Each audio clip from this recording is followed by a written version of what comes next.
So, man, the last time we caught up was during the pandemic. It was in the thick of it. Yeah, It's wild.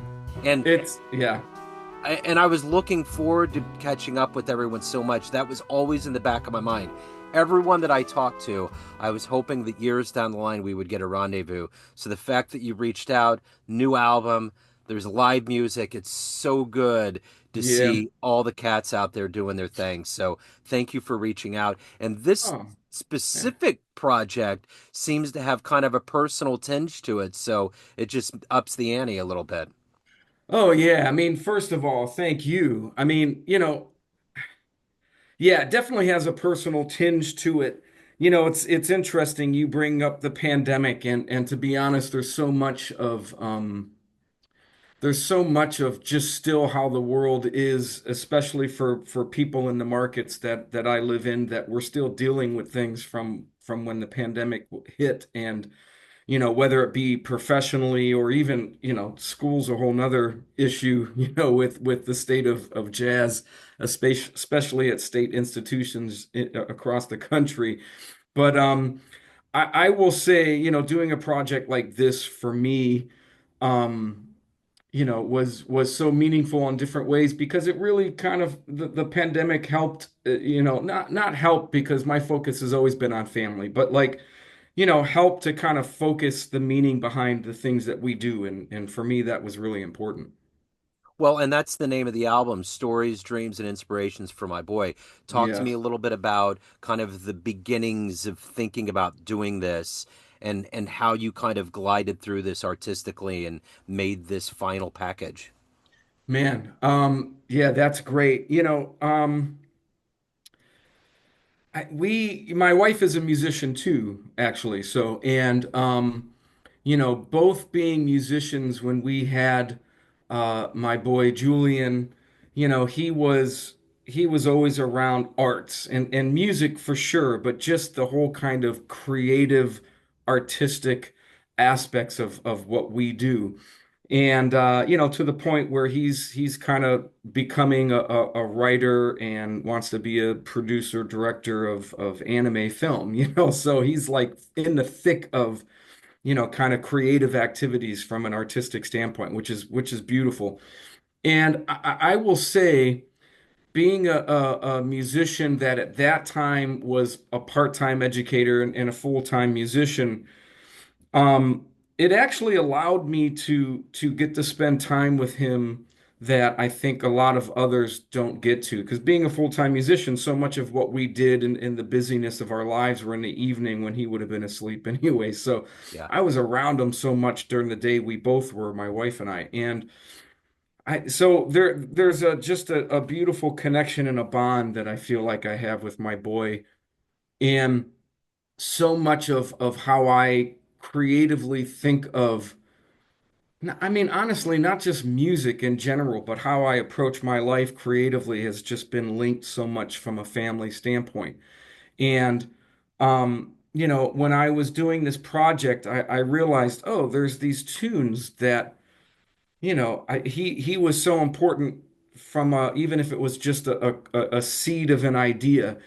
So for example, one of the tunes on the record, "Falling Up," is of course after Shel Silverstein's book and poem, "Falling Up," and which was stuff we read to him all the time, and he just adored those. And so I wrote this tune and composed and arranged it in this setting, specifically thinking about the experiences of that with my boy. And so much of what happens with the music and on this project in particular were all just concepts or themes or ideas behind uh, uh, the interactions with my boy from really the day he was born, up until now, which unbelievably so, he's 26 years old. So like it's really kind of crazy. My son's 20 and I think about those things. Like there's little because we're tight, we hang out quite a bit, Hmm. and there's just little things that he'll bring up that I'm like, you used to really be into that. That was kind of something that we did because, there's so many memories that get stacked up, and it's hard to think it's hard as a parent to know what's really sticking with your child. Like, what are they remembering? What are the good moments? What do they want to recreate? And it's almost kind of like you're on a carousel and you just get to kind of recreate this dreamy parental ride that we get to be on. Man, that's a great way of looking at it. And you know, it's as he's entered adulthood, it's interesting how conversations shift and you know, they be obviously become much more serious at times and this and that. But um when you look at him from the outside, you know, people look at him, he's almost a clone of a 50-50 split between my wife and I from a personality standpoint, from how he looks. And it's really interesting to interact with him because I do see so much of us in him and how he's taken that and developed his whole own kind of persona and you know his own kind of approach to how he does things in such a unique way but from you know just how we lived we were such a close-knit family that you know even interesting in like the anime or the you know, science fiction or stuff like that. It's so much of what he does comes from just us hanging out, doing things together. And he's literally taking those aspects of that and have incorporated it really into his life. And it's really cool as an artist for me to take that and incorporate it into things that I'm doing. You know, when I was a kid, my big thing was to get autographs from baseball players. I'd Hmm. spend my summers with my best friend. We'd write self-addressed stamped envelopes and wait for that mailman to come. He was Santa Claus Ah, every day. yeah. And we'd get those autograph cards. And I watched my son gravitate towards athletes and kind of doing those things. I Ah. didn't do that. I didn't imbue that. So my question to you is this, that eternal thought and the parental brain of nature versus nurture. What things did your son get that you loved that was a part of your life, but you didn't really kind of push that or make that something that was a part of his life? Yeah, you know what's interesting is putting it that way. I think the challenge of being a musician and having a child is that there's an expectation that the child has to be a musician, right? I mean, I see that all the time, and that in itself isn't necessarily a bad thing per se. It's just a thing. And so many of my musician friends, it's like, yeah, you know, my kid's playing and you know, or he's doing that. And the thing for me that I remember being very specific about with him is that, you know, you as you grow and become a man, you need to find your way. Now, that doesn't mean you can't be influenced by what we do. I hope you are in some ways influenced by what we do.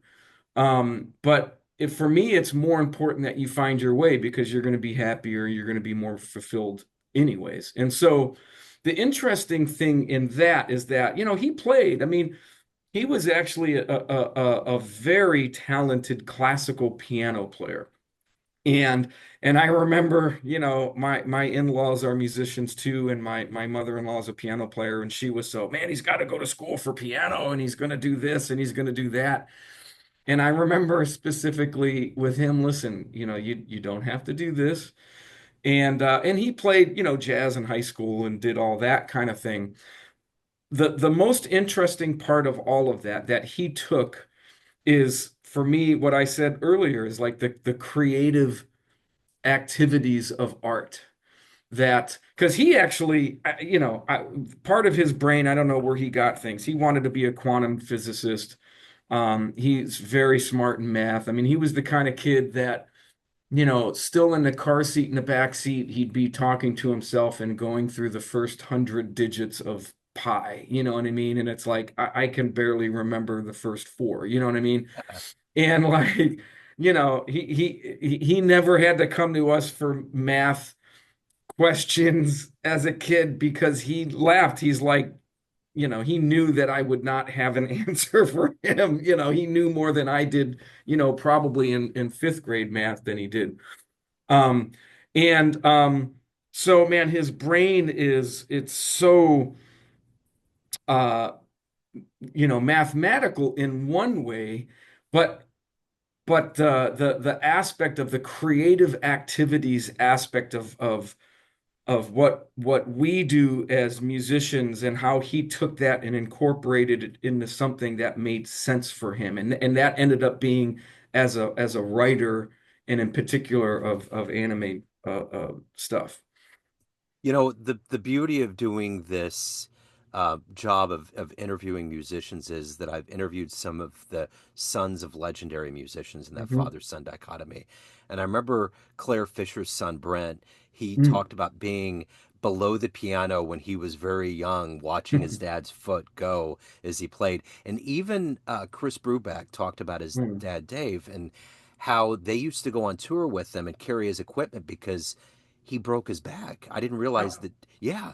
So those things in the yeah, father son dynamics, which are so interesting, that it just always those stories just kind of bring these Norman Rockwellian paintings to life. Like just imagining this young boy looking up at Claire, this titan in jazz, just playing the piano, and how those dreams were spurned and put into him, and just by osmosis, because when I talked to him, it wasn't pushed, just like you said, it was just a part of your DNA. When you're around it, it's just there's a chance it's going to become who you are, you know. yeah. Yeah, for me it was similar just, with my dad being such a great jazz accordion player and piano player and doing the meeting Guy Lombardo. And it's funny, there are certain things from being a kid that I remember, and it's like in the jazz lexicon, it's not like Guy Lombardo is like at the top of the hill per se, this or that, but like I do remember certain aspects of that, of hearing that band and meeting Guy Lombardo, and then as a kid growing up, hearing my dad play and meeting all of the local Northeast Ohio musicians that were pretty heavy, like names. I'd be curious, what like a Bob Skeets Ross, who was a great jazz piano player in Cleveland. Man, that ended up playing with Charlie Parker when he came through Pound Town and doing all this stuff. Knowing Kenny Davis, right, who was good friends with Freddie Hubbard, and meeting Freddie Hubbard as a college student. And again, hearing my dad play through the years, for me, that was my osmosis. And even though it's funny you mentioned sports, I mean, I played baseball up until my freshman year of high school, and I was really good. I actually wanted to play baseball, but like, music just slowly kind of took over.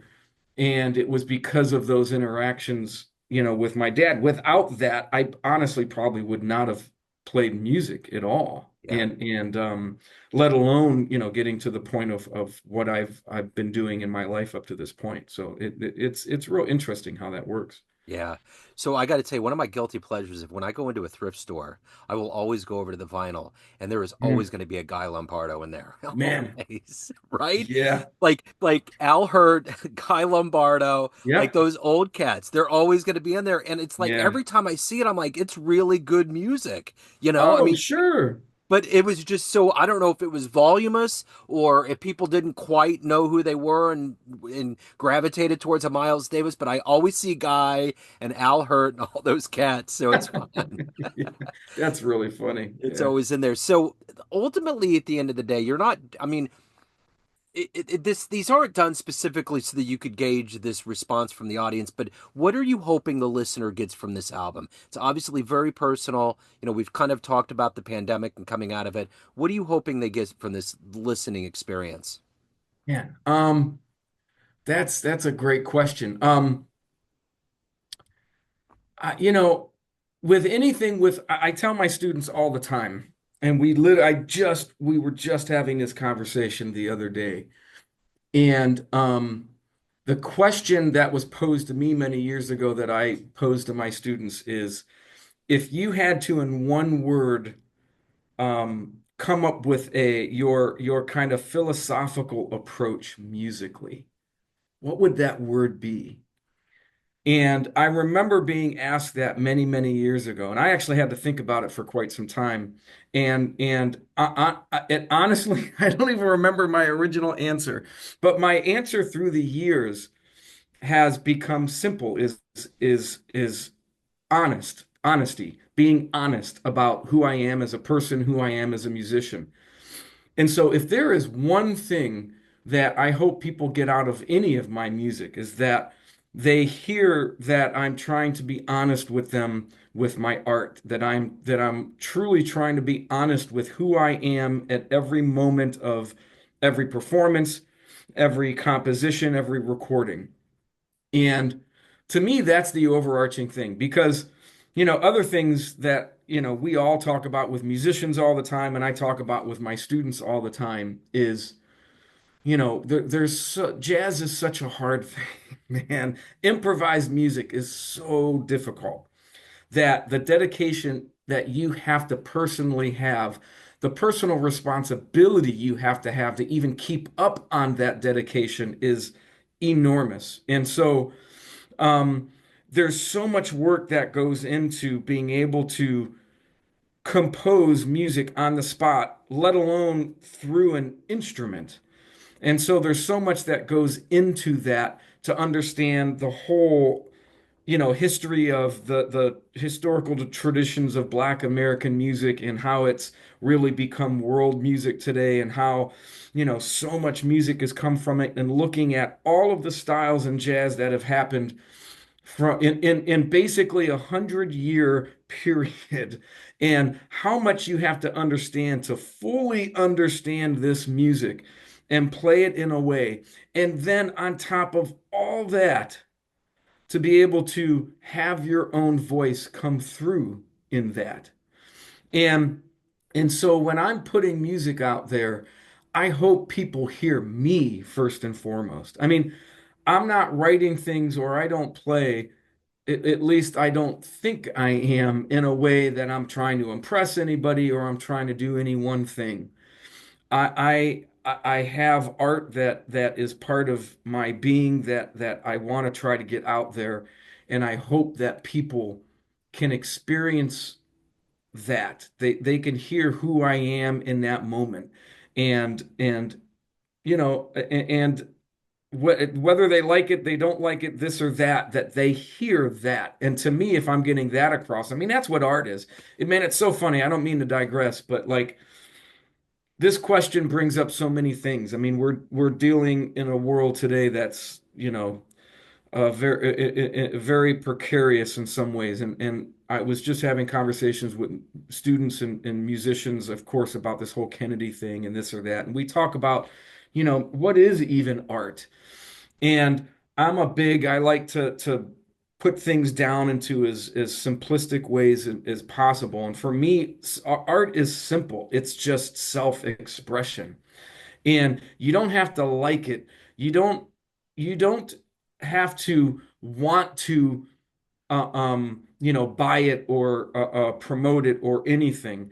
But like there hopefully is some type of an understanding that there's self-expression happening here, and that if you can at least experience that, even if the person is angry about it after they experience it, that's the whole point of art. And so, for me, it truly is. I just want people to see who I am. They can love it, they can hate it, it can be joyful, they can be angry about it, but man, if they are getting me out of it, then I've done everything I can. I love that answer. And I think the interesting thing about living through these very weird, scary, uncertain times right now is that, you know, art has always been something that's given people an inspiration or a way to push forward, a way to Mhm. put the light in the darkness, turn a flashlight in a dark room. Whether it was Bob Dylan trying to get people kind of mobilized unknowingly, or it's putting on your album or a really good album and just escaping. I think we need those moments of pulling ourselves in and saying that the collective is going to be stronger than individuals and that we're all in this together and we're going to be okay. Yeah, man. You know, a couple things.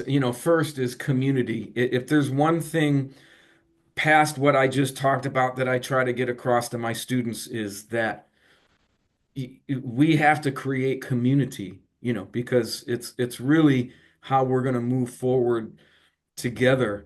And community doesn't mean everybody always has to agree with each other, but we have to come to an understanding that we all care about each other and we all want each other to be successful and happy and healthy. And you can't do that unless you're creating community, right? We can't just do that alone. We have to create community. And then the other thing is, you know,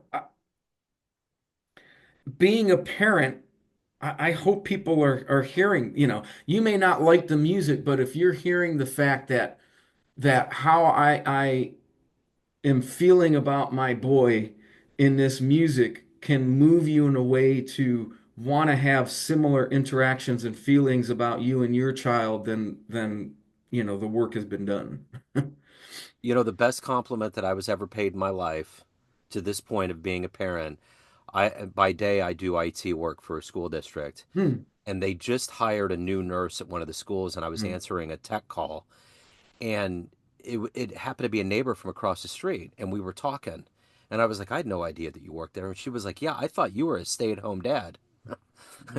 And it was because I'm always outside with the kids. We're always Yeah. tossing the ball and in the yard, and that's it. That's when I heard you talking about having that time, like of every movie, of every single thing that we've seen in our lives collectively, songs, movies, everything. It's always the lamenting of a parent not having that time, and you can never get it back. It's kind of like your health.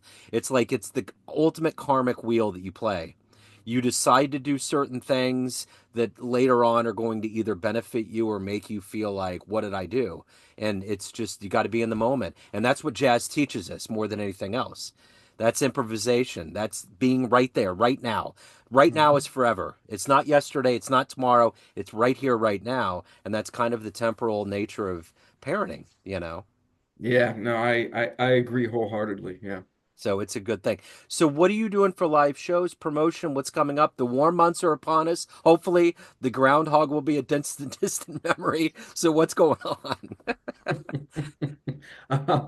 Man, that's great. So a couple things. I mean, I'm as I think my records through the years show, I love projects. I love different projects, especially from a recording standpoint. I'm never really interested in just putting a quartet together and just putting out more music of the same thing. And so I'm always a project person. And I'm very fortunate at this point of my career that um, I can focus wholeheartedly on the gigs I want to do and the creative activities surrounding those gigs that I want to do. I'm very fortunate to do that.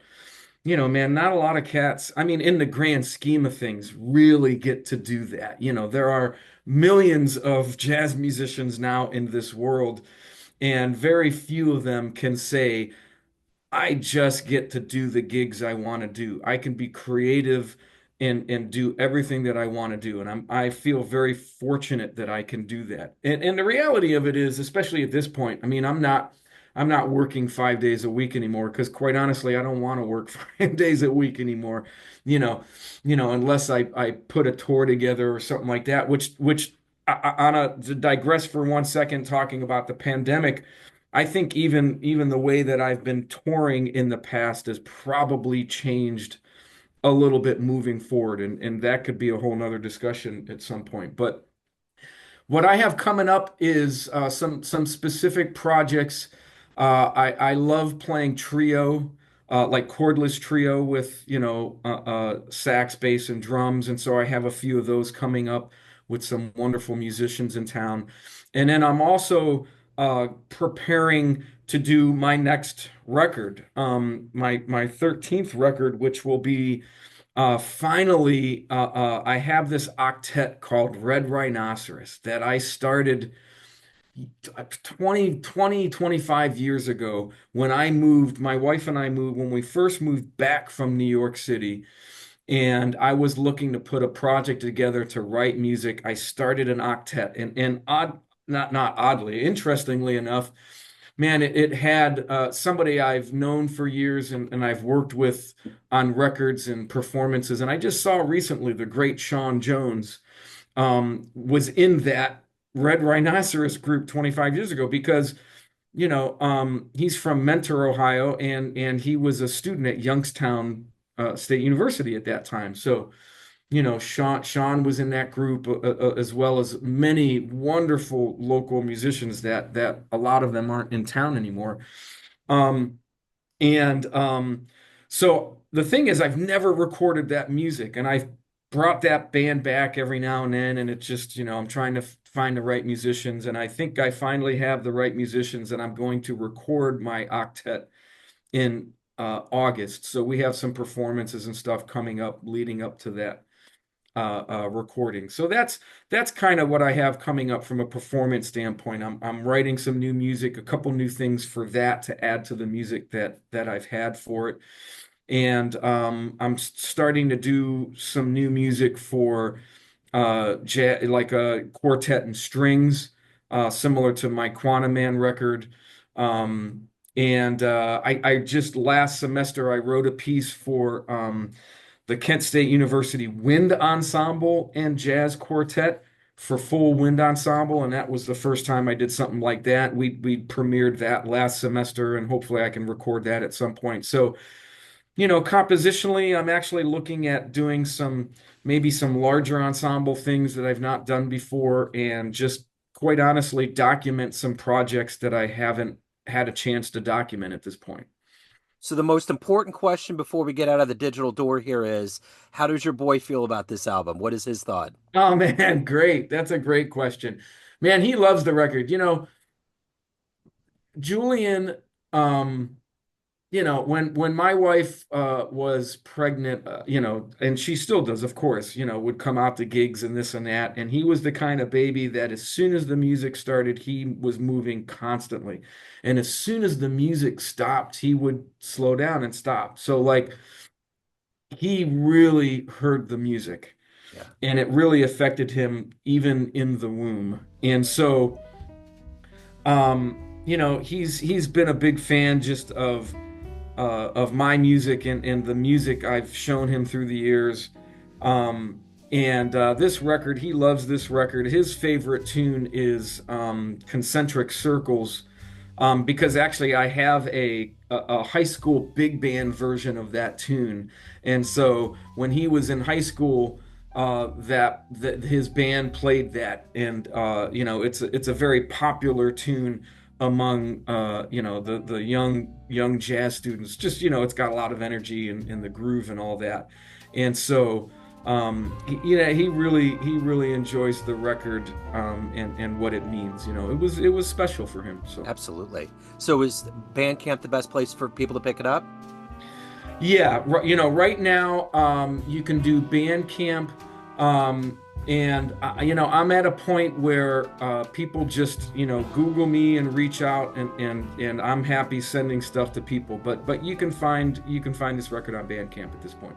Right on. Bobby, it's always great to catch up. Let's stay in touch. We'll catch up for the next project. I appreciate it, man. Man, Joe, thank you so much. I appreciate it. Yes, sir. Take care, Joe man. Domino here, host of KC's Neon Jazz Radio. On International Jazz Day, April 30th, join us at the Music Hall in downtown Kansas City for the event of the year, 90 Years of Count Basie Swing. At 7 p.m., the world-famous Count Basie Orchestra takes the stage. From 5 to 7 p.m., it's a VIP reception with jazz legends and honorees. Finally, from 10 p.m. to 1 a.m., join the after-party jam session at Lonnie's Reno Club inside the Ambassador Hotel. Tickets are moving fast. Get yours now at kccreativecity.com/count-basie. This event is part of International Jazz Day, supported by the UNESCO Creative Cities Network, with Kansas City proudly standing as America's only creative city of music. I'll see you there, Kansas City.